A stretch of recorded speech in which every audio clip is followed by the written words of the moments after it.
David here. One of the questions I often get, or maybe I should say one of the statements I often get is, "Hey, David, I've heard a lot about Freedom Founders.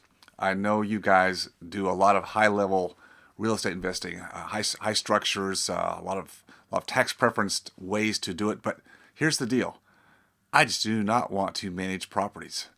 And you know what? I get it. In fact, I don't want anybody in my midst who are colleagues of mine who are busy in their professional practice or business owners who need to really focus their time on what they do best, and that is in the business, in the practice. I don't want them, I don't want you, I don't want me to manage properties.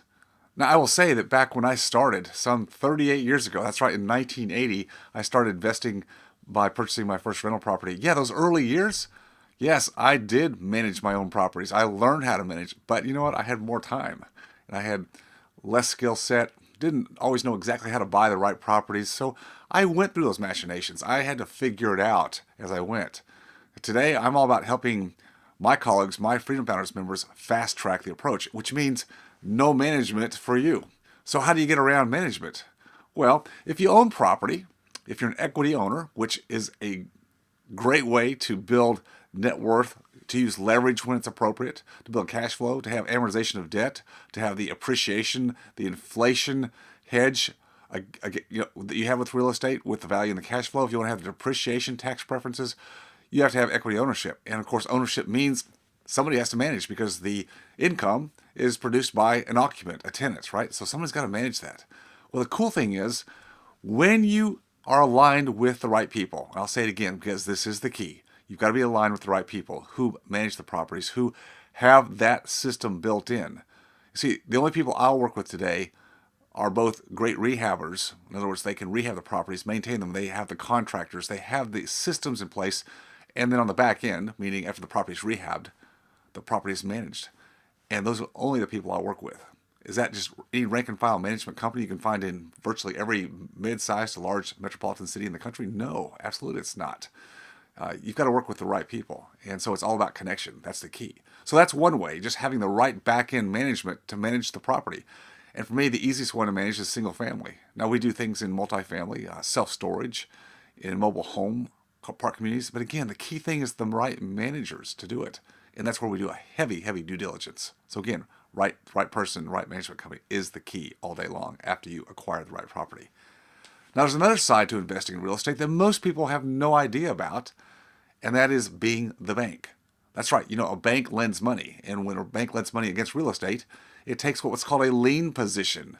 The bank has a lien position. If you own an office, a property, a home, and you finance it through a bank, they have superior title to you. You own the property, but they have superior title, meaning that if you don't pay the bank can take the property, called foreclosure. So you can lend money. Private parties, people, you and I, or our entities, or our self-directed IRA accounts can lend money and have that same bank security position, a lien position against the property. And that's what I call first money out. Now, you don't get the same opportunities to leverage into real estate. You don't have the same tax preferences like depreciation. You're not going to have an inflation hedge, but you do have the opportunity, the advantage of being a full step away from any kind of management at all.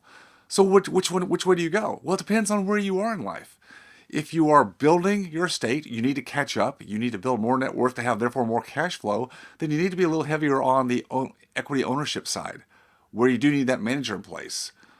If you've got a fair amount of capital and through your own blueprint, which is what we do in Freedom Founders, build a blueprint so you know what your cash flow needs are, you've got enough capital already in place. You don't really need more leverage. You don't really need tax write-offs as much. Then you probably want the bulk of your money to be in more of a lending position. I do some of both. Why? Not so much that I need all the cash flow today, because I've got plenty of cash flow from the existing real estate, but I do want to keep some amount of my assets leveraged. Why? Because I believe we're going to have heavy inflation. So I'll keep a portion of my money in managed properties. But I also do an awful lot of lending. I do a lot of lending because that's relatively easy. Again, how's it easy? It's the right connections. It's all about the connections. Once you understand how real estate works, that's the fast track. And that's what most people don't get. They think, well, I'll go out and do this by myself. Well, yeah, you can theoretically, but you're going to get beat up. It's going to take your time. It's going to be a second job. You're going to deal with tenants. You don't know the right people. You've got to fast track it.